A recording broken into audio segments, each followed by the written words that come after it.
Qu'est-ce qu'elles sont? Ah mince, c'est pas pour ça qu'on est là. Allez, je vous y emmène.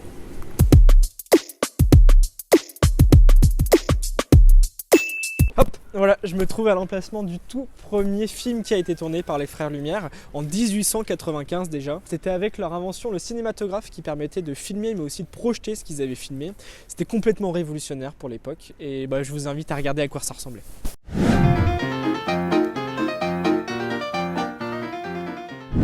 Bon, ça a pas mal changé depuis le temps et on est encore bien loin de Spielberg et toutes les super productions qu'on connaît aujourd'hui. Mais c'est intéressant de se dire que tout a commencé ici, à Lyon, chez nous. Pour protéger ce patrimoine, la ville de Lyon crée l'Institut Lumière en 1982.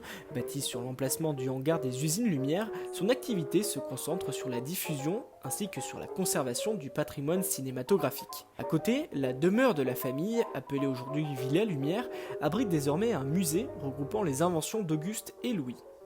Entre 1895 et 1900, Louis et Auguste Lumière ont produit et réalisé 1422 vues lumière. Ces films, en fait, ils durent entre 40 secondes et 1 minute, et on trouve parmi eux l'arrivée du train en gare de la Ciotat ou l'arroseur arrosé. Et en fait, ici à l'Institut Lumière, dès le début, Louis et Auguste Lumière ont préservé et recueilli tous ces vues, et ça en fait le premier gisement cinématographique du monde.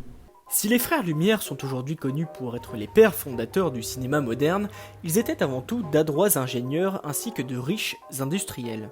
Au cours de leur vie, ils ont déposé plus de 170 brevets, essentiellement dans le domaine de la photographie, mais l'invention qui leur conférera la gloire éternelle reste le cinématographe.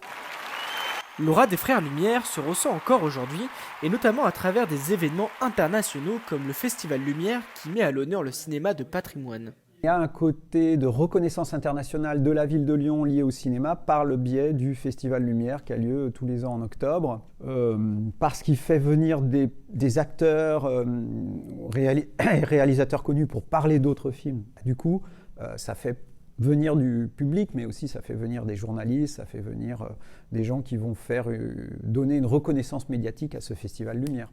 On espère qu'avec cette histoire sur les frères Lumière, on vous aura un peu éclairé.